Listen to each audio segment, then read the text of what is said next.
apa kepentingan kultural dan politiknya sehingga sastra di Mataram Islam ini ya itu harus mencoba memisahkan dari sastra sebelumnya. Ini gimana ini kisah epos Diponegoro ini dari kacamata keraton?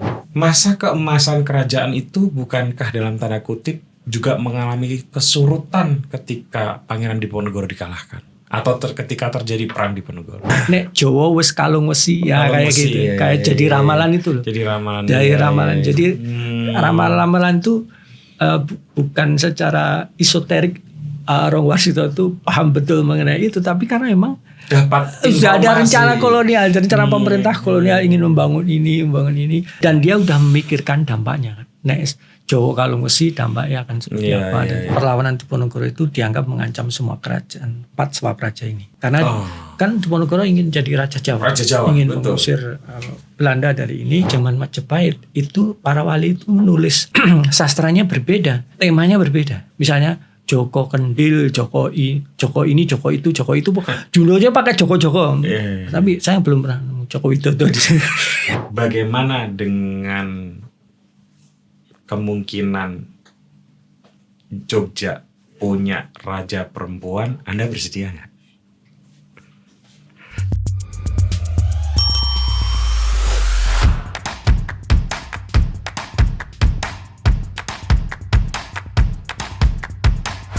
Halo teman-teman, ketemu lagi dengan saya Pudut EA, Kepala Suku Mojo.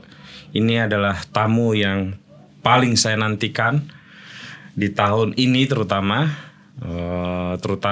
saya diingatkan kembali oleh waktu Mas Irfan Afifi datang ke sini untuk segera mewawancara beliau, karena ini kata Mas Irfan Afifi dan saya setuju, karena sekarang ini mungkin tamu saya kali ini adalah orang yang paling otoritatif untuk membicarakan soal sejarah, terutama tentang sejarah kerajaan atau keraton di Nusantara, terutama di Jawa, dengan Dr. Sri Margono. Mas Margono, Tesunti, sehat? Baik, alhamdulillah. Aduh, akhirnya sampai juga ya.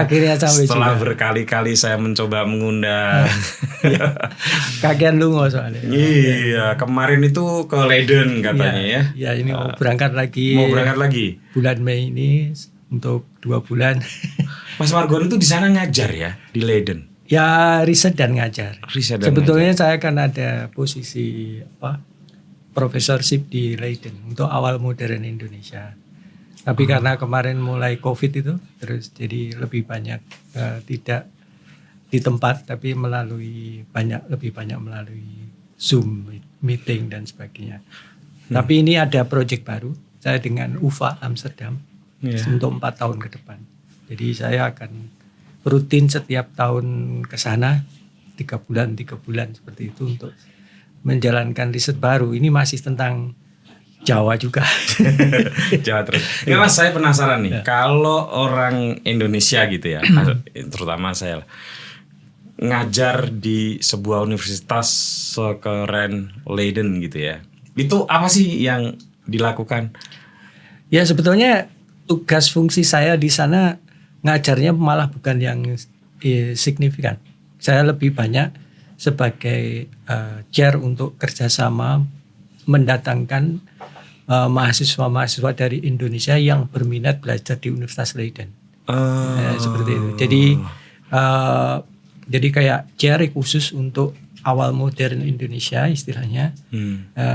Tugas pokok saya adalah kayak menjadi duta gitu ya, dutanya Universitas Leiden untuk merekrut mahasiswa S2, S3 yang bersekolah di Leiden gitu, seperti itu. Dan tidak harus konsentrasinya sejarah atau konsentrasinya khusus sejarah? Tidak harus sejarah sebetulnya, tapi terutama sejarah. Terutama sejarah. Ya. Nah, kita mulai dari yang awal saja.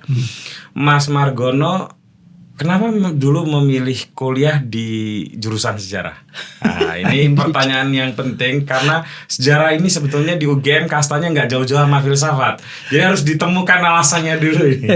Alasan karena pilihan pertama nggak diterima atau gimana gitu?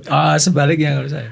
Jadi Jadi saya dulu masuk kuliah itu pilihan pertama itu sejarah, pilihan kedua sejarah. Pilihan pertama sejarah UGM, pilihan kedua sejarah Undip. Undip. Jadi memang sejak awal saya ingin kuliah di sejarah.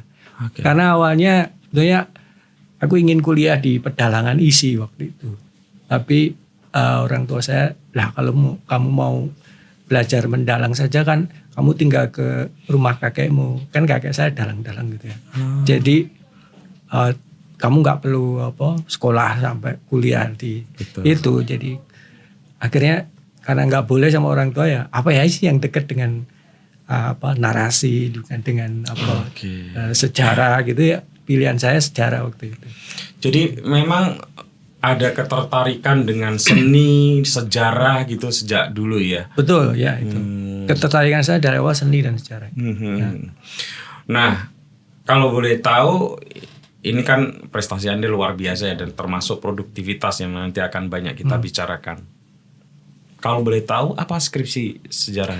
Skripsi saya menulis tentang perubahan sosial di pedesaan Surakarta seperti karena saya dulu sangat terkesan dengan disertasinya Prof. Suhartono yang menulis tentang perubahan sosial di Surakarta. Tapi saya lebih fokus ke Mangkunegaran. Jadi Mangkunegaran itu kan sebuah swapraja. Swapraja betul. Yang memiliki pemerintahan mandiri dan yang mempelopori modernisme di wilayah kerajaan. Ya, punya pabrik dan sebagainya. Dan sempat membuat terutama masa Mangkunegoro IV itu sempat membuat Belanda pada geger dan iri karena dia kok orang Jawa tapi kok punya mentalitas Barat gitu ya. Iya, dan banyak membuat serat ya. Iya, banyak. Selain pujangga, tapi dia betul. Di bidang pemerintahan dan ekonomi luar biasa kan gitu. Nah, saya fokus apa sih yang terjadi di perkebunan Mangkunegaran di luar perkebunannya Belanda. Ini ada perkebunan, tapi yang dikelola pengusaha pribumi ya. Itu di beberapa tempat kan Mas Margono. Ada yang setahu saya, ada yang di Boyolali, ada yang di Karanganyar, ada yang di Wonogiri, yang di mana ini? Kalau saya ini karena wilayah Mangkunegaran itu ada di Wonogiri, terutama yang di daerah Wonogiri, betul. Karena perkebunan kopi ada di wilayah-wilayah agak tinggi. Iya. Seperti itu. Oh, berarti ini ya kopi. Ya, kopi. Saya menganalisis apa sih yang terjadi masyarakat yang hidup di dalam perkebunan kopi di bawah kekuasaan pengusaha pribumi itu seperti apa. Dan seorang raja lagi ya. Dan seorang raja. Dan apa ya sebutannya bupati ya. Yang tepat Adipati. Ya. Adipati. Adipati. Ya. Kalau boleh tahu Mas, apa terjadi betul itu modernisasi dan memang jadi kan raja itu punya akses yang luar biasa terhadap tanah ya. Jadi tanah-tanah itu dulu ada kebiasaan disewakan pada para investor Eropa. Nah, Mangkunegoro punya ide kenapa enggak dikelola sendiri saja gitu. Lalu tanah-tanah yang sudah disewa oleh pekebun-pekebun Eropa itu ditarik kembali dan diusahakan sendiri dan mendirikan pabrik-pabrik itu. Itu di saat Mangkunegoro IV. Seperti itu, dan itu awal menjadi negara modern. Itu sudah diterbitkan Mas? Oh, belum pernah diterbitkan. Nah, ini Gusti Bre ini segera menghubungi Mas Pak Margono ini karena sekarang saya kira Mangkunegoro sedang juga mengalami semacam revitalisasi lagi ya. Iya betul. Ya. Saya tidak tahu apakah berhasil atau tidak, tentu akan ada banyak faktor. Ya. Dan ya kita tidak bisa ngomongin itu dalam waktu yang sebentar karena dalam tanda kutip membangkitkan lagi hal-hal seperti itu kan bukan perkara mudah ya. Mas Margono. Nah, lalu S2 di mana Mas? Saya S2 itu 2 kali ya, di UGM sama yang di Leiden. Kurang ya. Tantu. Enggak, karena sebenarnya waktu itu ya enggak mau dua-duanya, capek juga. Tapi karena untuk aku tuh sebelum S2 tuh sebenarnya udah dapat tawaran beasiswa S3 gitu. Makanya ini ada beasiswanya hanya untuk S3. Jadi kamu harus lulus S2 dulu gitu. Makanya akhirnya saya cepat-cepat kuliah. Saya tuh bisa menyelesaikan S2 2 semester aja. Jadi S2-nya? di UGM ya aja 2 semester. Mungkin tercepat ya mungkin. Jangan gurunya ngajarin, nah Anda balik ngajarin dosennya. Bukan kayak karena dikejar waktu itu supaya segera bisa segera bisa di Leiden itu. Oke. Dan ternyata setelah saya selesai S2 di UGM tuh di Leiden saya harus ikut namanya Advanced Master karena program PhD saya itu khusus saya harus bisa menguasai paleografi VOC zaman tulisan tangan abad 17-18 Belanda itu. Nah, itu perlu satu semester sendiri karena bahasa Belandanya bukan bahasa Belanda modern, tapi selain harus menguasai bahasa Belanda kuno juga paleografi kuno itu harus dikuasai. Kalau enggak lulus, nggak bisa S3 itu. Mas gitu. Tolong diterangin paleografi itu apa supaya enak ngobrol kita kan. Oke. Saya juga nggak tahu. Paleografi itu ilmu untuk mempelajari tulisan kuno. Tulisan tangan. Untuk mempelajari tulisan tangan kuno. Jadi tulisan para pejabat. Ya.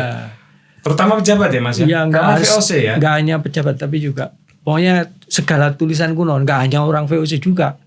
Zaman orang Indonesia kan di Indonesia juga ada paleografi Jawa, paleografi Arab, paleografi. Nah ini paleografi Belanda kalau yang saya pelajari karena di masa Indonesia abad 17-18 kan kita diduduki VOC ya, dikuasai oleh VOC. Nah zaman itu belum ada mesin ketik, belum ada mesin cetak masih sangat sedikit di akhir abad 18. Sehingga semua laporan semua itu tuh semua tulisan tangan. Sehingga VOC itu setiap tahunnya itu harus membuat laporan yang ditulis tangan itu. Mungkin laporan tahunan kali ya. Iya, laporan tahunan itu tebalnya sampai kalau di beratnya 12 kiloan per lapor. Dan itu per tahun bayangkan kalau kita 200 tahun berapa? Ya 200 bundel. Itu baru yang laporan yang level gubernur gitu ya. Belum yang level residen. Jadi mungkin semua arsip VOC yang paleografi itu yang masih tulisan tangan itu kalau dilembari satu-satu gitu bisa Belanda itu bisa tertutup semua oleh lembaran arsip VOC. Arsip VOC yang ada yang dari Indonesia ya. Iya. Nah Mas Margono itu kan yang dipelajari berarti 2. Tulisan tangannya dan bahasanya kan. Betul. Jadi selain jadi itu complicated rumitnya itu master saya S2 di Leiden itu aku harus mempelajari 4 bahasa dalam waktu yang sama. Bahasa apa? Pertama untuk menuliskan dalam bahasa Inggris. Iya. Kuliahnya bahasa Inggris. Oke.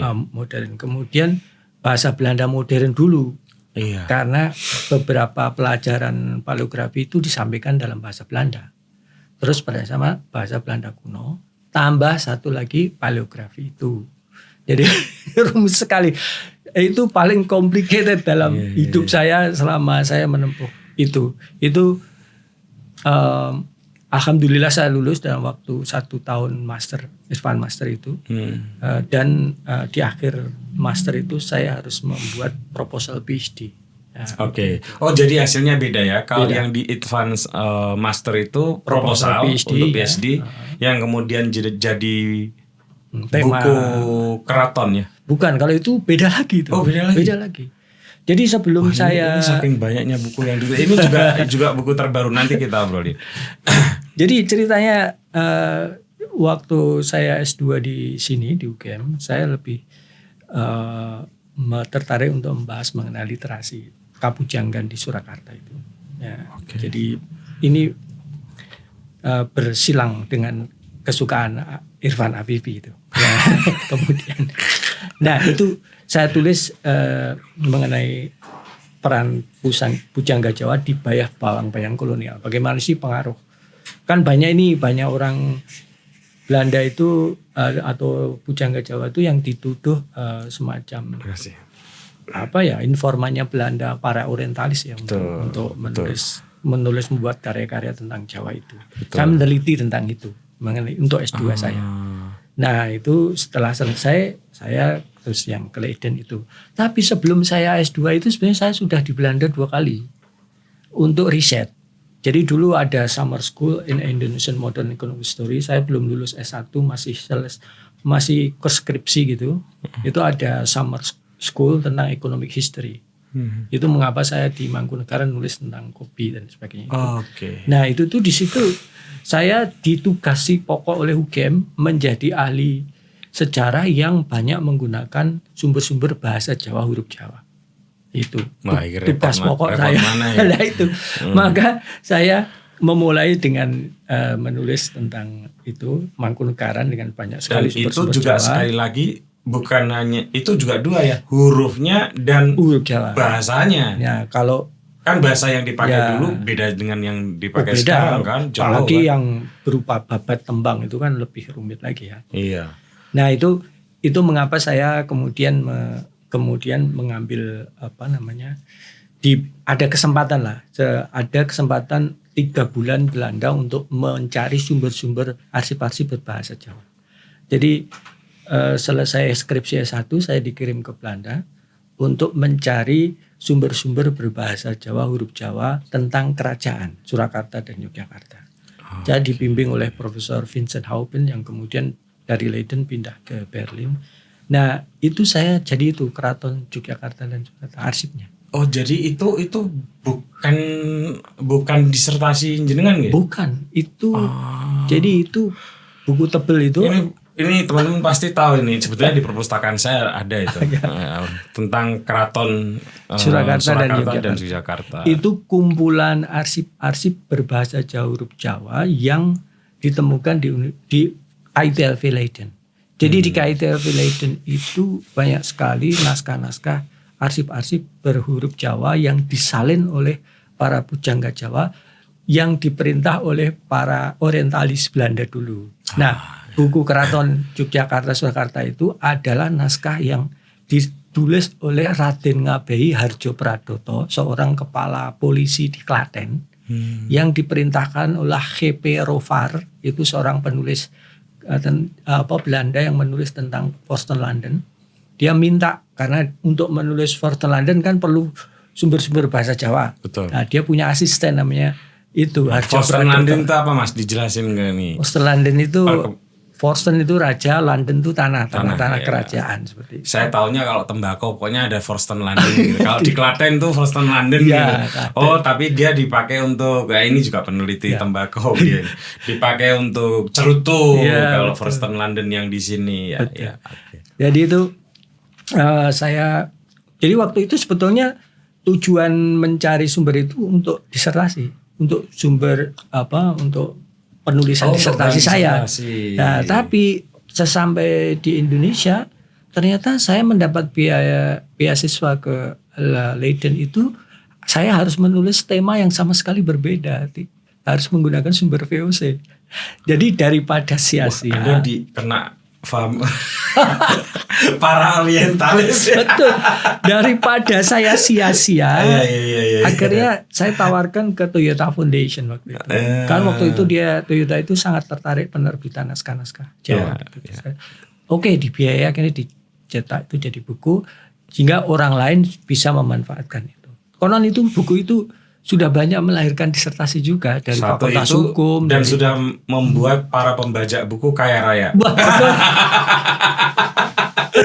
Pokoknya Anda datang ke marketplace cari yang buku paling tebal itu dan saya nggak dapat apapun itu. Iya, dan penulisnya yang saya membayangkan ya bagaimana Mas Margono mungkin nggak punya ya udahlah gitu ya. Tapi saya membayangkan kerja keras mungkin bertahun-tahun menyentuhi naskah-naskah kuno, menerjemahkan.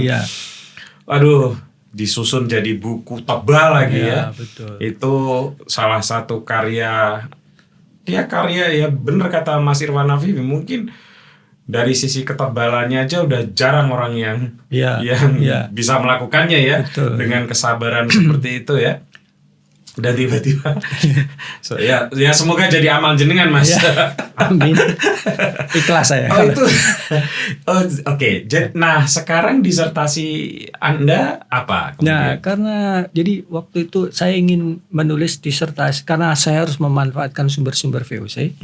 Maka saya juga nggak ingin jauh-jauh dari Jawa. Ya, pokoknya saya akan konsisten mengkaji Jawa gitu kan. Lalu saya ingin menulis hubungan pesisir dan Vorsten Landen. kerajaan Surakarta Yogyakarta waktu itu.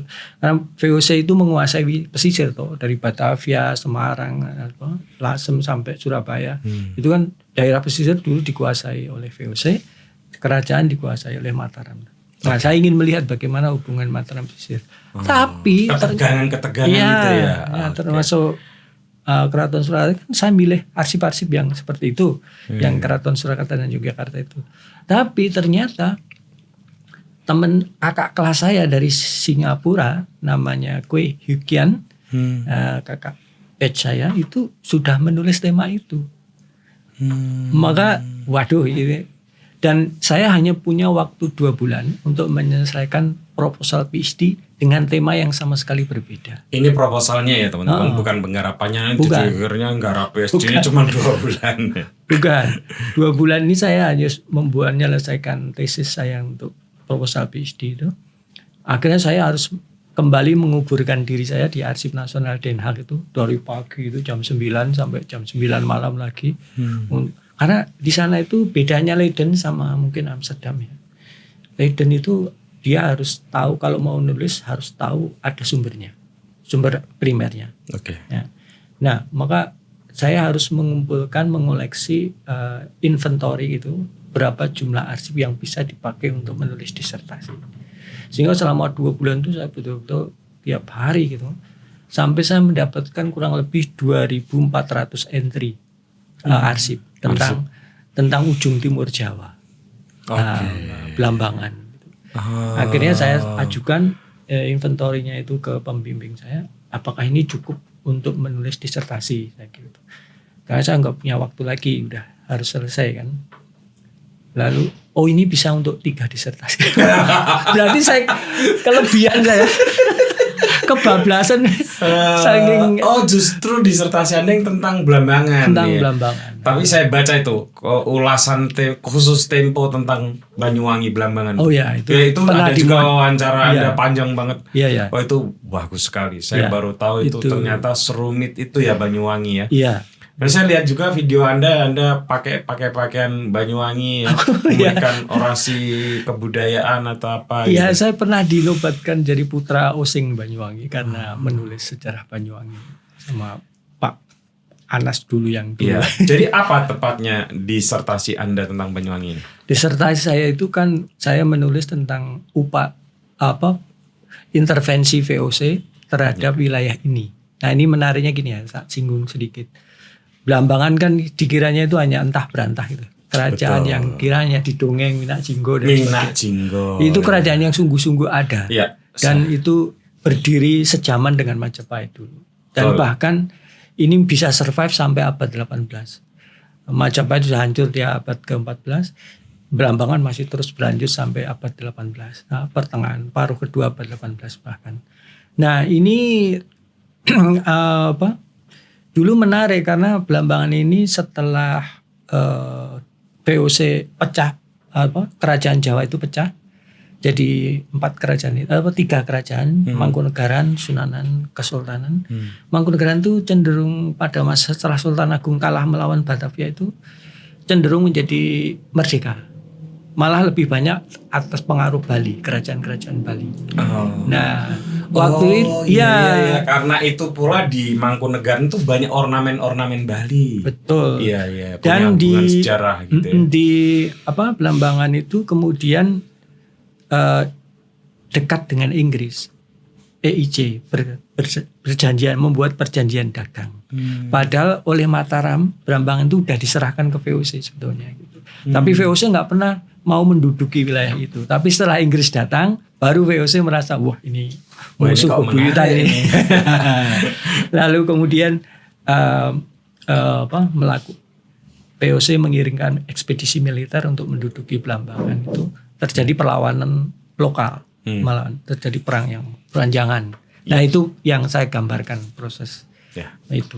Banyuwangi ini menarik sih. Saya baca itu yang di Tempo itu termasuk dengan Majapahit saling serbu yang ternyata bukan hanya Majapahit yang mencoba menginvasi Blambangan ya. Blambangan juga gantian mau bukan memberontak, memerangi Majapahit. Demikian juga dengan Bali ya. Dengan Bali juga gantian. Ini menarik nih karena terjepit di tengah-tengah kan.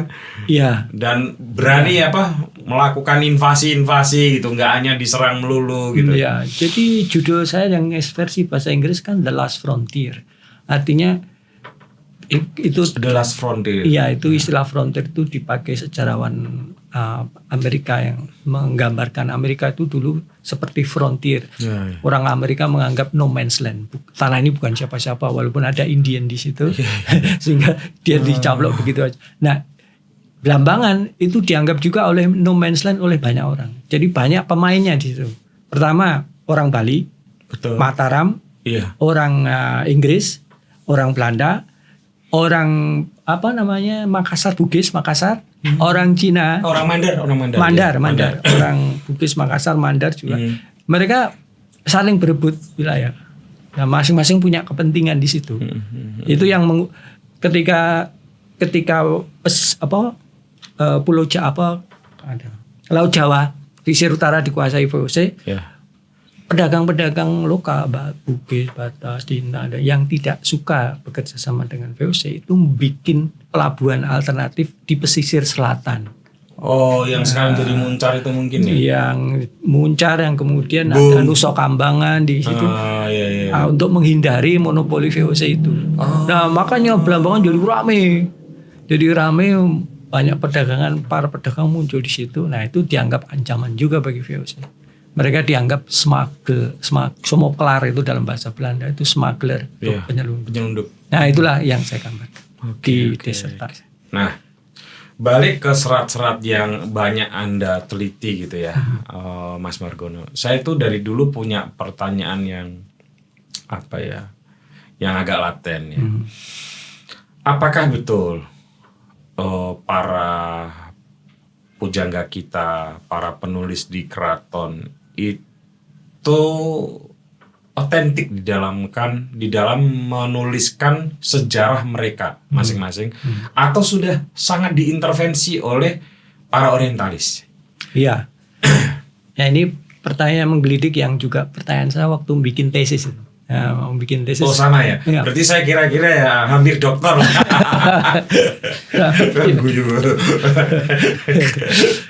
Jadi ketertarikan saya terhadap itu ketika saya membaca tulisannya Profesor Vasur. Vasur itu seorang ahli sejarah dari Universitas Leiden, jadi profesor di Leiden dulu. Dia menulis tentang Yavanisi, kaum Yavanisi, yaitu orang-orang orientalis yang bekerja di Jawa.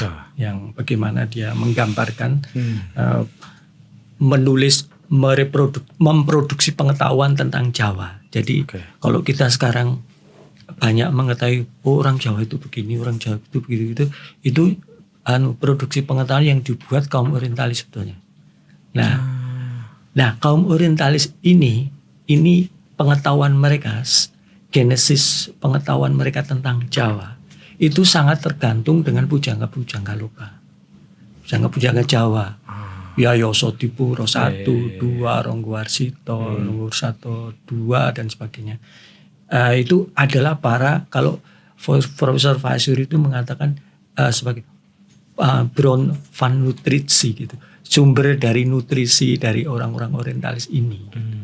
Sehingga karya-karya sebetulnya pemikiran otentiknya justru orang-orang Indonesia, pujangga-pujangga Jawa itu. Nah, kemudian ditulis oleh Belanda karena mereka memiliki tradisi tulis yang berbeda ya. Kalau orang Jawa kan dengan tembang, dengan babat, dengan naskah serat gitu yang rumit gitu, nggak mudah dibaca karena hanya orang melek atau literate saja. Maksudnya yang literate bahasa huruf Jawa. Sementara orang umum nggak akan mengetahui ini. Sehingga orang pertama yang membawa pengetahuan tentang Jawa dalam bentuk prosa Latin ya orang Belanda gitu. Sehingga seolah wah begitu ekspertis gitu ya, Belanda itu begitu hebat gitu nulis tentang Jawa gitu. Tapi sebetulnya itu sebuah pandangan yang orientalis, yang sudah dibias dengan orientalisme itu. Dengan tapi nutrisinya adalah tetap saja dari orang-orang Jawa. Itu juga mungkin yang menjelaskan kenapa para orientalis sejago-jagonya mereka tetap saja nggak bisa bikin tembang-tembang ya Mas ya? Nggak bisa. Iya kan? Ada 1-2 yang bisa ya. Tapi misalnya satu serat gitu kan rasanya nggak mungkin ya. Saya belum pernah menemukan. Nggak akan mungkin. Ya karena, nah itu pertanyaan. Nah kalau mereka ahli tata bahasa ya. Nah misalnya grammar bahasa Jawa itu kayak apa itu mereka ahlinya. Tapi kalau kemampuan membuat tembang seperti Ronggo Warsito, seperti Mangkunegoro 4 dan sebagainya nggak mungkin, nggak akan sampai ke sana. Sensenya itu nggak nyampe. Kalau pengetahuan. Tapi ada nggak kemungkinan paradigma para orientalis ini lalu dijadikan nutrisi ulang oleh para pujangga kita? Artinya mereka terpengaruh oleh pemikiran-pemikiran dalam tanda kutip Barat gitu ya, Belanda dalam konteks ini, dan kemudian dijadikan nutrisi untuk karya-karya mereka selanjutnya. Ada dialog di antara mereka, misalnya Ronggo Warsito itu kan berteman dekat dengan Mangkunegoro 4 dan C.F. Winter. Sampai Winter itu ketika mati ingin dikubur di sampingnya Ronggo Warsito, di Trucuk Klaten itu. Jadi saya pernah ke makamnya Ronggo Warsito. Sampingnya itu kan di luar cungkupnya Ronggo Warsito kan Winter dimakamkan di situ. Itu karena permintaan Winter sendiri, saya ingin dikuburkan dekat dengan sahabat saya Ronggo Warsito. Memang mereka berdua intensif berdialog ya. Otomatis Ronggo Warsito juga bisa memahami struktur tentang sejarah Jawa dan struktur tentang cara berpikir, kronologi dalam sejarah dan sebagainya, rasionalisme itu mungkin juga ada gitu. Bahkan juga mempengaruhi ketika kan kalau kita ngomong kita sahabatan ya, kita gosip misalnya, Pak Jokowi yang bikin IKN gitu kan, nanti rencananya begini kan gitu. Nah sama Winter ketika datang dengan ngobrol dengan Ronggo Warsito mungkin juga ngomong, ini nanti akan dibangun rel kereta api dari Semarang ke Surakarta, Forsen London gitu. Nah nanti dari situ akan di seluruh Jawa akan di ini. Nah, kemudian itu muncul yang sabuk besi atau apa itu ya. Sehingga Ronggo Warsito menginspirasi dia misalnya nek Jawa wis kalung wesi ya kayak wesi, gitu. Kayak jadi ramalan itu loh. Jadi ramalan. Dari ramalan. Jadi ramalan itu bukan secara esoterik. Ronggo Warsito itu paham betul mengenai itu, tapi karena memang dapat sudah ada rencana kolonial, rencana pemerintah kolonial ingin membangun ini, dan dia udah memikirkan dampaknya. Nek Jawa kalung wesi dampaknya akan seperti apa dan pasar ilang kumandangi gitu ya. Kayak gitu itu udah. Jadi memang ada itu saling mengisi itu ada. Gitu. Nah. Pertanyaan yang juga selalu mengganggu saya. Kalau literatur khasanah sastra gitu ya, itu di Jawa itu, apakah hanya ada di lingkup kerajaan-kerajaan atau keraton, atau sebetulnya merembes juga di masyarakat? Ataukah masyarakat itu betul-betul illiterate gitu ya? Itu gimana Mas kalau di dalam sejarah Jawa? Sebetulnya di luar tembok keraton itu, jadi gini ya, ini ada menarik ya. Menurut Ronggo Warsito dalam naskahnya Serat Pustaka Raja Purwa, itu sebetulnya kesadaran literasi Jawa itu memang berangkat dari kerajaan, ya dari dulu dimulai dari masa Kediri itu. Nah Kediri itu ditulis Serat Pustaka Raja Purwa yang menghimpun 34 cendekiawan yang ada di Jawa waktu itu, dihimpun agar ke-34 orang ini menulis tentang sejarah Jawa gitu. Nah kemudian setelah periode itu dilanjutkan periode Majapahit. Kemudian ada kurang lebih saya lupa persisnya, tapi tidak kalah sedikit dengan cendekiawan di masa Kediri. Di masa Majapahit mengumpulkan banyak cendekiawan dipimpin oleh Ki Artati itu kemudian menghimpun cendekiawan menulis Pustaka Raja Puwara. Itu lanjutan dari sejarah Jawa yang ditulis pada Kediri dilanjutkan pada Majapahit. Tapi sayangnya belum selesai penulisannya itu ada pendudukan Demak itu. Di Majapahit diserang Demak itu. Lalu Artati ini kumpulkan semua naskah yang sudah dibuat itu, dibawa sembunyi lari ke Bali. Ya. Ada yang para murid-muridnya yang setia dengan Hindu dan kerajaannya. Ada yang sampai ke Lombok dan sebagainya. Maka jangan heran nanti kawin negara Kertagama ketemunya bukan di Jawa tapi di Lombok, karena itu diselamatkan ke timur setelah ada yang ke Tengger, ke Malang dan sebagainya. Pokoknya ke timur sampai di wilayah Hindu yang masih bisa melindungi itu. Nah, artinya apa? Maka masa pendudukan, masa Demak itu tidak memiliki tradisi literasi yang menyambung dengan tradisi sebelumnya karena ada keterputusan. Jadi hilangnya Majapahit itu tidak ada sirno ilang kertaning bumi, tidak hanya itu kesejahteraan, tapi juga sirno ilang para pujangga itu. Terinterupsi. Iya, terinterupsi tradisi intelektual Jawa kawin dan dengan maka di situ nanti akan ada gap juga loh, Jawa kuno itu dengan bahasa Jawa modern tengah modern itu ada gap yang. Nah, kita pernah itu berkali-kali nanti sampai Indonesia modern zaman tahun 65 nanti kita itu terinterupsi oleh hilangnya intelektual karena proses politik seperti itu. Nah, itu akhirnya yang terjadi adalah Demak itu punya tradisi literasi yang berbeda dengan Majapahit. Kalau dulu raja-raja Majapahit mengumpulkan para cendekiawan menulis naskah gitu, zaman Demak itu yang nulis itu para wali. Kalau zaman dulu kan cerita tentang para raja dan bina kerajaan dia, statecraft gitu.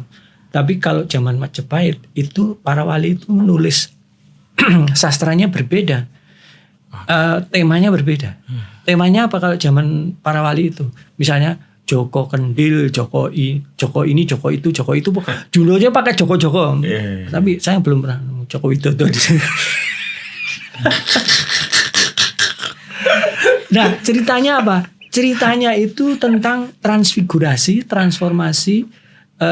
Misalnya orang bodoh jadi pintar, orang buruk rupa jadi cakep, ganteng, atau orang yang bodoh jadi pintar, kayak gitu itu. Jadi dan tokohnya biasanya orang desa, gurunya orang entah guru ngaji atau guru apa gitu, atau pendeta atau apalah gitu. Itu kekhasan Demak ya? Literasi Demak itu temanya beralih ke rakyat kecil, terus tema pokoknya tentang transfigurasi dari orang kecil menjadi orang besar, dari orang baik, jelek menjadi jahat menjadi orang baik, kayak gitu tuh. Kan banyak itu tokoh wali yang orang jahat jadi wali dan kali Joko. Iya ya. Nah, kayak gitu. Dan ada seratnya itu memang. Iya, itu temanya. Kalau zaman Majapahit dan Kediri tentang raja-raja, para pangeran, para ini. Nah, kalau ini sudah rakyat kecil yang jadi objek. Ya ceritanya tentang transfigurasi, kamuflase dan sebagainya, penyamaran gitu. Yang kayak gitu tuh, Damar Wulan dan sebagainya. Nah, jadi itu yang membuat perbedaan jika naskah itu ditulis cendekiawan yang ditunjuk oleh Cap Jagwe Pujangga oleh raja dan wali sebagai pemimpin umat yang tumbuh dari rakyat. Nah, dari situ muncul tradisi literasi pesantren. Disitulah mulai masyarakat terliterasi, terliterasi ke luar dari keraton. Jadi sebelum orang, jadi setelah orang elit dulu literate dengan bahasa Jawa kuno, masuknya Islam, itu mulai muncul bahasa Jawa yang agak transisi ke menengah, bahasanya lebih populer, bahasa rakyat lah gitu dan muncul literasi dari para pesantren dan temanya lebih religius nanti, maka ada suluk ini, suluk itu, banyak sekali suluk. Mungkin hurufnya juga sudah berbeda ya, bukan hanya pakai huruf Jawa tapi juga pegon gitu ya. Nah, itu mulai Arab mulai digunakan dan sebagainya dan temanya berubah. Nah, baru kemudian masa Pajang, nah itu kan setelah Demak jatuh diganti Pajang. Nah, Pajang itu hanya satu raja, nggak ada raja yang lain lagi, hanya Sultan Hadiwijaya saja, satu dinasti selesai kerajaannya. Sehingga karena kemudian terpecah dalam tanda kutip ya, karena muncul Mataram nanti. Di Pajang kan Pajang satu ya, nanti perang. Muncul Dengan Hadiwijaya itu, dengan Sutawijaya anaknya angkatnya Panembahan perang. Senopati ya. Ya betul. Nah di situ konon menurut Ronggowarsito hanya ada satu naskah selama masa Pajang itu, yang ditulis oleh Ki Ageng Karanggayam, yang menuliskan sejarah perpindahan dari Demak ke Pajang. Nah itu aja, itu pun karangan itu nggak bisa dilacak. Mungkin hilang nggak jelas. Tapi itu sudah di KITF nggak konon itu kemudian sudah diadopsi ke Serat Kondo atau Babat Tanah Jawi ketika masa-masa Mataram.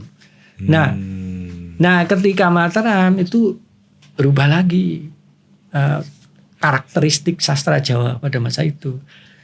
Dari pesantren yang di luar tembok keraton ke tradisi tembok keraton. Balik lagi ke tembok keraton. Tapi bedanya apa? Bedanya adalah Mataram itu terahnya petani. Aslinya kan petani daerah sekitar Bluro sana, Ki Ageng Pemanah. Desa Samin. Nah, wong cilik aku Mataram darahnya sekokono. Iya karena betul. Jadi ini ceritanya menarik, akan mewarnai karakteristik sastra Jawa tembok keraton. Kenapa? Karena asal usul para bangsawan Mataram itu orang desa, wong desa. Nah, maka fungsi-fungsi dari literasi di kerajaan Mataram nanti salah satunya adalah fungsi legitimasi. Karena wong Jawa kuwi kan punya pandangan nek wong kowe dadi ratu, nek kowe traing kusuma rembesing madu tedaking andono warih kan. Jadi hanya putra darah bangsawan saja yang bisa jadi raja. Betul. Nah, oleh karena itu karakteristik dari naskah-naskah di sastra Jawa Keraton banyak yang berupa sebagai bentuk legitimasi, termasuk Babat Tanah Jawi itu bagaimana melegitimasi para petani ini agar layak menjadi seorang bangsawan, menjadi raja. Maka dalam silsilahnya dia sampai ke Nabi, sampai ke tokoh wayang, sampai ke makanya judul babatnya saking Nabi Adam dumugi tahun 1600 ya itu. Jadi bahkan ada nama wayang juga masuk masuk semua itu. Kan itu.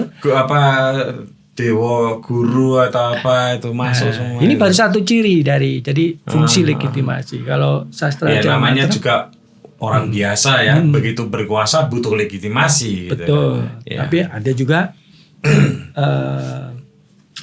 fungsi lain, karakteristik lain dari situ adalah bahasa. Dulu bahasa pesantren itu, sastra pesantren tadi itu gampang sekali. Prosa, tidak ada tembang itu, prosa yang coko-coko tadi itu ya. Nah ini mulai tembang yang rumit, yang gampang adopsi sedikit banyak bahasa Jawa Kawi kuno, Sanskerta kadang-kadang. Belajar lagi.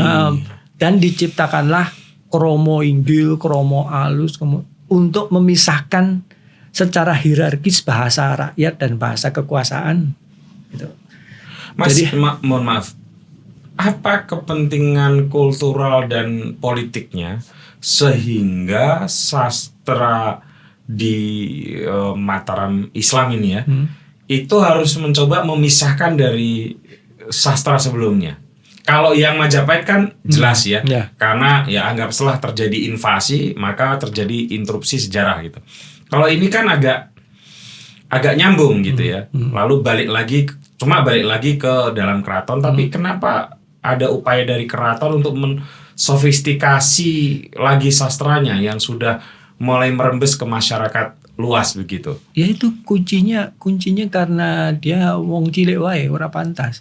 Jadi saya harus menempatkan diri saya. Maka ketika bahasanya dibuat secara hierarkis itu untuk memisahkan. Kowe wong cilik kowe ngomongnya Jawa ngoko, nek karo aku ngomongnya basa Kromo. Nah gitu. Maka untuk membedakan secara kelas. Nih loh aku sekarang kelas penguasa bahasaku seperti ini. Nah bahasa sastra dari literasi dari tembok keraton jadi sangat sophisticated karena dibuat untuk legitimasi. Jadi legitimasi itu selain dalam bentuk bahasa dan ada bahasa sastra dan juga tadi itu menempatkan posisi orang cilik menjadi itu. Siapa yang mengengineering itu, Mas, untuk melakukan pembedaan itu? Dan di satu sisi memang akan jadi karya-karya yang luar biasa juga ya, gitu ya. Menurut saya nggak tahu kalau menurut Anda gitu. Iya, bagus. Itu sangat luar biasa. Ya, itu ya pujangga. Karena raja-raja pada masa awalnya tidak menulis, yang menulis pujangga. Walaupun kemudian nanti setelah intervensi VOC, ketika kekuasaan raja itu mulai dikooptasi Belanda, VOC dan sebagainya, sehingga banyak raja yang nganggur, yang nggak terlalu banyak ngurusi masalah ini. Dia mulai tertarik dengan sastra, mulai menulis seperti nanti Mangkunegara IV, Pakubono IV, Hamengkubuwono II, kemudian Mangkunegara I, itu banyak. Jadi raja tapi sekaligus sastrawan, patron sekaligus patron sastra. Nah, jadi caranya dia dengan memperumit bahasa agar dia menjadi bahasa yang eksklusif bagi para penguasa. Itu juga yang menyebabkan di satu sisi misalnya kayak Ki Ronggo Warsito itu kan belajar agama dulu ya di Tulungagung ya kalau nggak salah, Kasan Besari itu kan, Kiai Kasan Besari. Tapi kemudian beliau juga pergi ke Bali untuk belajar tentang Kakanwin, mungkin tentang sastra-sastra yang dulu terinterupsi dari sejarah gitu ya. Ya, memang untuk ketika dia ditugasi harus menggambarkan Majapahit, menggambarkan naskah-naskah kuno dan sebagainya, pengetahuan itu hanya bisa didapat di Jawa Timur, di Blambangan, di Bali, sehingga mereka harus ke sana berguru pada orang-orang yang literate di sana. Kalau nggak salah juga beliau tersebut juga nama Rogo Jampi. Ya, betul. Ya, benar kan, Mas? Betul. Rogo Jampi. Dan juga ada kata giri. Giri itu sebetulnya kalau dalam banyak yang mensalahpahami, giri itu sebetulnya bukan giri yang di Surabaya Gresik, tapi giri yang ada di Banyuwangi. Nah, di sana ada bukit giri, nama desa atau tempat kecamatan Giri. Terus dan itu di situ Ronggo Warsito. Berguru terakhirnya itu di daerah gunung di Bali itu ya, di daerah Tabanan. Aduh, kok saya agak lupa ya. Itu juga namanya Ki siapa ya? Ya, betul. Itu juga masih pakai nama Ki juga itu. Ya. Ki Ajar siapa gitu. Iya. Situlangu atau siapa itu? Jadi memang tugas pujangga antara lain untuk mengagungkan penguasa yang memang aslinya dari rakyat kecil ini, supaya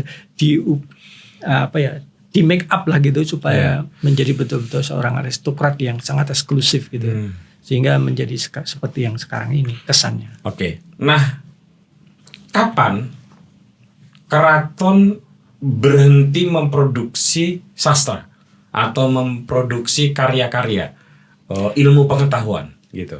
Ya, sebetulnya kalau yang sifatnya sistematik struktural, artinya seperti yang terjadi, mekanisme yang terjadi pada masa Mataram dulu, itu sebetulnya itu sudah berakhir ketika kalau C.C. Ras itu seorang ahli literatur Belanda itu menulis ketika munculnya prosa, bahasa sastra Jawa dalam bentuk prosa. Kalau Pak Kunto itu menyebut Serat Riyanto itu adalah naskah sastra Jawa pertama yang dibuat dalam bentuk prosa, dan itu mengakhiri dari tradisi penulisan sejarah ala keraton yang mulai berkembang di luar. Tapi sebetulnya jauh sebelum itu kalau di Surakarta kelembagaan kapujanggan itu sudah berakhir ketika Ronggo Warsito meninggal. Jadi sudah itu enggak ada lagi pujangga diangkat itu. Tapi tidak berarti bahwa tradisi penulisan selesai. Terutama kalau di Jogja masih terus jalan nanti. Oh ya, Mas? Masih. Bedanya kalau Jogja kan enggak pernah mengangkat pujangga yang resmi. Kalau Solo ya. Kalau Jogja enggak. Jadi Jogja itu bisa ditulis Carik Keraton atau siapa saja. Bahkan naskah-naskah yang penting itu ditulis oleh abdi dalam kaji gitu. Abdi dalam itu karena yang literate bisa menulis itu orang-orang pesantren yang bisa menulis itu. Nah, juga mulai berakhirnya mulai munculnya revolusi cetak. atau printing revolution. Kalau dulu saya menulis naskah babat, saya pujangga nulis naskah babat untuk menyalin ya nulis lagi kan gitu. Ya. Tapi setelah ada mesin cetak, mau sekali jadi 1000 eksemplar bisa gitu. Sehingga kemampuan menulis dalam bentuk itu sudah nggak terlalu penting lagi ketika ada mesin cetak. Ya. Apalagi intervensi orientalis. Jadi orientalis dulu kan punya kebiasaan untuk menimba ilmu, dan pujangga menjadi nutrisi penting karena ya orientalis ini nggak bisa membaca huruf Jawa yang bahasa nggak ngerti kan. Jadi misalnya aku pujangga, aku disuruh menceritakan naskah ini sini opo, ceritakan gitu. Nah mulai itu maka sejak itu karya-karya sebaiknya tidak ditulis lagi dalam dalam bahasa huruf Jawa tapi bahasa Roman. Itulah yang kemudian kemarin Prof. Agus Suwiknyo dalam pidato guru besarnya itu mengatakan itu dimulainya klaim Belanda tentang buta huruf dan melek huruf. Jadi kita itu ada pemberantasan buta huruf pada awal abad 20. Ya. Sebetulnya kita dicap buta huruf itu karena buta huruf Roman saja. Tapi secara bahasa huruf Jawa dan Arab kita udah jauh. Maka itu dasar itu kan bareng dengan Balai Pustaka juga itu proyeknya betul, dan betul. Pengajarannya itu sampai kalau di foto-foto lamanya itu orang jongkok gitu dengerin orang bercerita gitu ya. Jadi maka setelah ini ada kaitannya dengan ini buku ini ya. Jadi tapi minat tentang sejarah keraton, tentang apa yang terjadi di keraton dan sebagainya itu tetap besar di antara para pujangga intelektual bersama itu, orang yang melek huruf dan literate gitu, dan para penulis itu. Sehingga pada masa itu penulisan-penulisan mengenai sejarah Jawa, sejarah keraton itu diambil alih oleh para intelektual independence. Orang-orang seperti pujangga-pujangga yang kemudian bekerja di penerbitan-penerbitan kolonial, dan seperti Tan Kun Swi di Kediri. Itu dia banyak mempekerjakan pujangga-pujangga dari Surakarta untuk menulis ini, tapi sudah dengan huruf Latin. Bahasa Jawa masih huruf Latin. Masih tembang tapi huruf Latin. Mereka bekerja di sana untuk dibayar untuk itu. Di Jogja juga. Sehingga mulai banyak berkembang profesi penulis yang ada di tembok keraton, yang nanti tulisan-tulisannya bisa diterbitkan oleh penerbit kayak kalau Jogja Habuning, kalau di Surakarta ada lupa aku, Sadu Budi, ada macam-macam lah penerbit kuno itu, yang kemudian itu betul-betul mulainya penulis jadi profesi bebas. Jadi dia mendapat bayaran tuh dari penerbit itu, kayak Tan Kun Swi itu membayar mereka jadi penulis kayak gitu. Mereka kayak diculik dalam tanda kutip, dibawa ke Kediri untuk khusus menulis mengenai itu. Nah itulah mengapa nanti ada orang seperti Ko Ho Sing, seorang Tionghoa juga menulis biografi memoirnya dalam bahasa Jawa. Sebelum terakhir kita obrolin soal ini, ada satu pertanyaan lagi yang juga menggelitik dan harus saya tanyakan ke Pak ahlinya ya, tentu saja kepada Anda, yaitu soal Perang Diponegoro. Sedikit saja Mas, soal kebingungan saya. Kalau dalam konteks kebangsaan gitu ya, ada alur yang mencoba dikaitkan antara Perang Diponegoro dengan kemerdekaan kita. Mudahnya saya selalu ulang supaya nggak ribet, teman-teman juga mudah mengingat. Perang Diponegoro berakhir, lalu terjadi era tanam paksa, lalu kemudian ada protes di Belanda karena sudah terlalu banyak mengeruk kekayaan dari Indonesia, maka ada politik etis. Salah satu politik etis itu adalah pendidikan, maka lahirlah generasi Soekarno dan kawan-kawan. Lalu kemudian mereka mulai bisa mengkritisi penjajah, dan kemudian terjadi kemerdekaan. Sesimpel itu, walaupun tentu tidak sesimpel itu. Tapi di sisi lain, masa keemasan kerajaan itu bukankah dalam tanda kutip juga mengalami kesurutan ketika Pangeran Diponegoro dikalahkan, atau ketika terjadi Perang Diponegoro? Nah, dalam konteks yang lain nih, sisi yang lain, sisi kerajaan nih, keraton dan kerajaan nih, yang Anda kan juga menggali banyak. Ini gimana ini kisah epos Diponegoro ini dari kacamata keraton. Ini kan dari kacamata kebangsaan dalam tanda kutip gitu. Gimana, Mas? Jadi menurut persepsi sejaman pada masa itu, Ya. Jogja, Surakarta itu adalah swapraja yang independen yang sangat diakui oleh pemerintah kolonial, berdiri sendiri pemerintahannya, dia memerintah sendiri, walaupun segala sesuatunya harus dikonsultasikan dengan Belanda. Jadi perlawanan Diponegoro itu dianggap mengancam semua kerajaan 4 swapraja ini. 4 swapraja. Sehingga 4 swapraja itu berkontribusi untuk memberikan prajuritnya untuk melawan Pangeran Diponegoro. Dan dalam persepsi Belanda, perlawanan Diponegoro itu adalah subversi terhadap 4 kerajaan ini. Karena kan Diponegoro ingin jadi Raja Jawa, ingin betul. mengusir Belanda dari ini. Dan ingin jadi Raja Jawa. Iya, ingin jadi semuanya tersubordinasi. Jadi dianggap ini ancaman. Itu cara Belanda meyakinkan pihak kerajaan bahwa ini lo musuhmu, ini Diponegoro adalah gitu. Ini musuh besarmu, persoalanmu. Sehingga Belanda mengatakan bahwa semua biaya perang yang kami keluarkan kamu harus bertanggung jawab. Nah, mereka juga tahu kalau kerajaan nggak mungkin bisa membayar semua itu. Nggak mungkin membayar semua itu. Karena tahu sendiri 5 tahun perang itu yang nggak rugi nggak hanya Belanda tapi juga rakyat kerajaan semua juga, raja-raja juga rugi, bangkrut untuk membiayai perang. Betul. Oleh karena itu untuk bisa mengembalikan utang-utang atau membayar hutang-hutang atas bank. Jadi seolah-olah Belanda itu membantu kerajaan gitu. Sehingga maka wilayah-wilayah kerajaan yang di Monconegoro kan diambil semua oleh Belanda. Oke, kamu nggak mungkin bayar, ya udah ini tak ambil. Sehingga nanti kerajaan Surakarta, Yogyakarta ya seperti yang di peta sekarang ini. Ya sak kelutek. Iya sak kelutek gitu. Dulu kan sampai Banyumas, Madiun itu diambil semua kan. Betul. Nah itu sebagai ganti untuk membayar perang Diponegoro, istilah dalam tanda kutip ya gitu. Jadi diambil alih semua itu. Nah itulah yang kemudian ingin dimanfaatkan oleh Belanda dengan tanam paksa itu. Jadi tanam paksa itu kan tidak berlaku di kerajaan Jogja dan Solo, tapi di luar itu.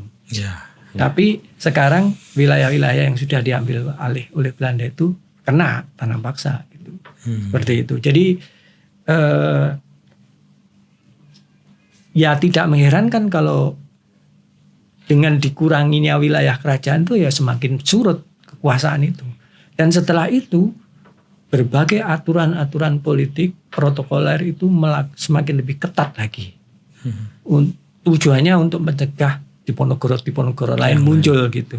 Sehingga gerak-gerik para raja itu dibatasi, terus kemudian hak-hak feodalnya semakin dikurangi dan semakin surut kan. Ya maka wajar ya kalau misalnya ada para raja atau para adipati ijan ini Pangeran Diponegoro ora memberontak ya penak gitu. Iya gitu. Ya. Gampangnya gitu.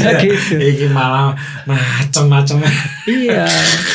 Maka wajar ya bisa dimengerti dalam konteks itu ya. Nah, itu mengapa kemudian banyak raja kemudian mulai menulis sastra, kan semakin karena di samping seperti kalau kita tuh punya unek-unek gimana cara sampai nulis novel kan jenengan biasa nulis novel kayak ini boleh ditulis ini raja-raja juga gitu kan banyak pangeran banyak raja yang kemudian juga menuliskan keresahan mereka kan kalau menulis makanya yang kemarin ini yang disertasi yang ditulis Mbak Arsanti yang saya bimbing Arsanti Wulandari dari Sastra Jawa yang menulis tentang babat HB4 HB5 itu saya mengejutkan karena ternyata naskah ini walaupun judulnya babat HB4 HB5 ternyata isinya perang Diponegoro.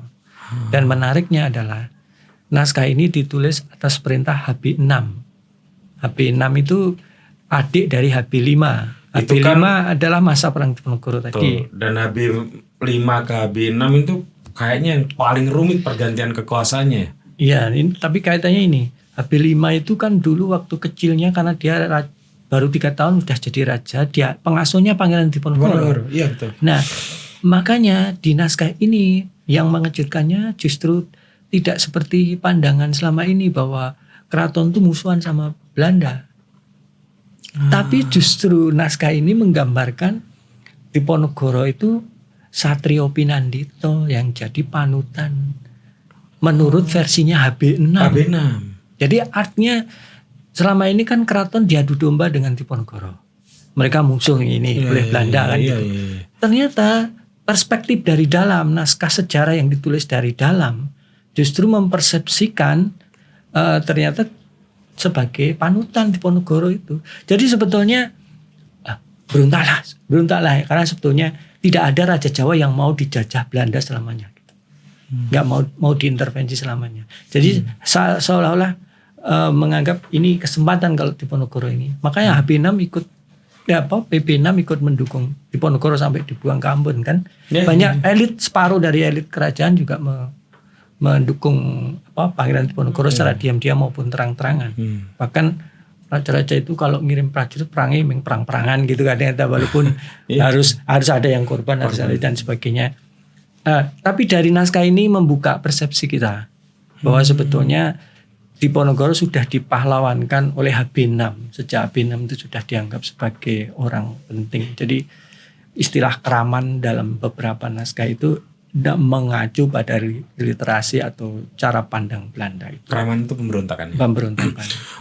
Tapi itu mungkin salah satu saja dari naskah ya. Keresahan para petinggi darah biru kerajaan kan mungkin banyak ya. Iya. Tapi saya kira menarik itu disertasi dari Mbak siapa? Arsanti Wulandari.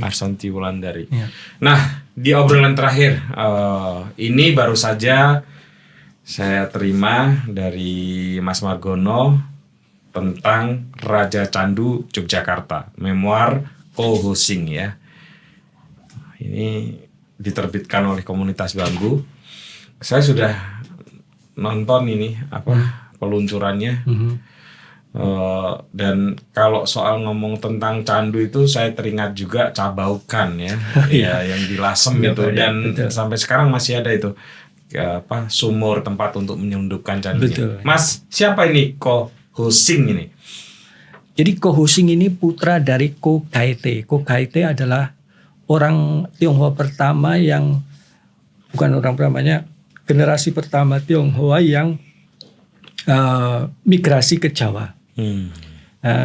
Kemudian hidup di Jawa, berusaha berbisnis. Nah ini sedikit ya mempersepsikan. Selama ini kan orang Tionghoa digambarkan sebagai orang yang pintar bisnis, dari punya moralitas yang dari sononya itu memang animal ekonomi kayak gitu. Tapi ternyata kayak umumnya orang-orang yang migrasi ke Jawa pada itu tuh orang petani yang tidak punya latar belakang berbisnis sama sekali. Nah termasuk Ko Gaete ini anak janda petani 5 bersaudara, kemudian bahkan untuk bisa ke Jawa aja harus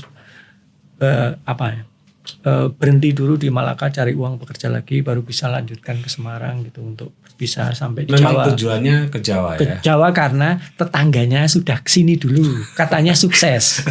Makanya sebetulnya ya kayak kita. Konjoku TKI ini Malaysia gitu. Nah, itu sama. Ternyata Jawa udah melegenda pada masa itu, awal abad 19. Awal abad 19. 1823 Ko Gaete nyampe di Semarang. Nah, sampai di Semarang ternyata tetangganya itu udah pindah ke Jogja. Maka terus dicari ke Jogja.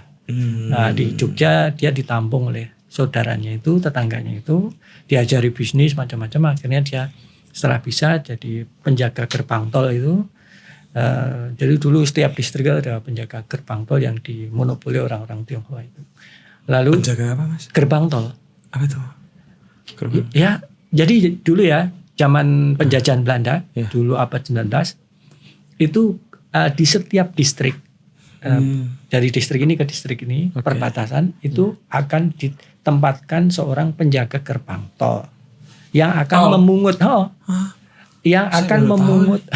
tol gitu ya, yang akan memungut bea. Misalnya saya pedagang kelapa, saya mau memperdagangkan kelapa ke pasar di distrik sana. Distrik ya tingkatnya. Ya istilahnya distrik. Distrik itu berarti apa? Kecamatan. Kecamatan. Berarti sama kayak istilah distrik yang sekarang. Ya sama. Nah, Kapanewon nggak dulu ya? Iya. Jadi kemudian kalau saya harus ke distrik itu saya harus melewati Tolkit. Nah di situ misalnya saya membawa satu gerobak itu oleh penjaga gerbangnya akan ditafsir nilai satu gerobak itu berapa. Misalnya nilainya Rp10, sekian persen dari 10% itu harus dibayarkan untuk penjaga gerbang. Pajak lah ya. Pajak lah. Nah Tolkit ini disewakan pada orang-orang Tionghoa. Monopoli memang pemerintah kolonial mengatur kepada mereka. Nah tapi orang Tionghoa ini kalau menyewa gerbang tol ini dia nggak hanya sehari 2 hari, setahun 2 tahun gitu. Jadi mungkin kalau di sini nyewa lahan parkir itu minta sewa setahun, saya bayar pada pemilik distrik ini sekian, penguasa Jawa pada masa itu atau penguasa Belanda gitu ya. Nah untuk bisa membayar setahun yang sekian untuk kepada pemilik itu tadi, maka saya akan mengeksploitasi orang yang lewat itu sebanyak mungkin supaya saya bisa ngelunasi setahun itu dalam waktu yang singkat. Pajaknya dinaikin. Tafsirnya seenaknya sendiri. Sehingga mengapa nanti pada masa Perang Jawa itu banyak orang Tionghoa ini jadi korban. Karena dia eksploitatif sekali terhadap rakyat melalui ini. Melalui pungutan tol ini. Ya. Nah dulu gate ini mungkin awalnya hanya batas kabupaten. Lalu karena menguntungkan sekali bagi penguasa, setiap distrik ada. Wah, semakin banyak kan, eksploitasi semakin merata. Nah seperti itu. Jadi itu yang dilakukan oleh Ko Gaite pertama. Nah setelah dia mengumpulkan banyak uang dari Tolkit ini, dia juga berbisnis candu. Mulai berbisnis candu, menjual candu itu. Ya intinya gitu. Terus pada saat baru 3 tahun bisnisnya mulai bagus, dia meletus Perang Jawa. Nah, meletus Perang Jawa. Itu si bapaknya ini ya? Bapaknya itu. Bapaknya lalu si Kosing ini. Oleh zaman Belanda dulu, karena orang Cina jadi sasaran prajuritnya Pangeran Diponegoro itu, kemudian dia dibuatkan kamp pengungsian di daerah Jono. Jono itu mungkin sekarang Kebumen ya, perbatasan Kebumen Purworejo itu. Nah di sana dibuatkan camp. Nah pada saat mengungsi itulah istri Ko Gaite melahirkan Ko Hosing ini. 1826 dia lahir di pengungsian. Nah ya intinya nanti terus setelah Perang Jawa selesai bisnisnya menjadi lancar lagi. Cuman kemudian pada saat umur 15 tahun Ko Gaite meninggal dan Ko Hosing harus jadi tulang punggung. Nah itu. Nah itu dan kemudian ya bisnisnya berhasil ya naik turun lah, biasa orang bisnis seperti itu, akhirnya menjadi seorang pengusaha yang sangat besar gitu. Ini menariknya adalah orang ini berarti tinggalnya di Jogja. Tinggalnya di Gondomanan. Berarti masih bisa kita lihat nih entah rumahnya kah atau bekas pabriknya. Nah, dia punya 4 rumah di Jogja ini. Jadi di Pecinan Lor, Pecinan Kidul. Keranggan berarti ya? Tapi dia juga pernah membeli rumah seorang Belanda di daerah Bintaran. Ada juga dia punya 2 rumah di Magelang. Pokoknya total ada 8 rumah. Wong Suke gitu. Nah, bisnis candu mas. Ya bisnis candu. Kayak gitu. Tapi yang menurut saya menarik adalah orang ini sangat hebatnya adalah bagaimana orang Tionghoa menulis memoirnya dalam bahasa Jawa, huruf Jawa, tembang. Oh ya? Ya. Jadi waktu saya nyari itu loh, Keraton Surakarta Yogyakarta, mencari sumber-sumber Jawa di Leiden, saya juga menemukan naskah ini.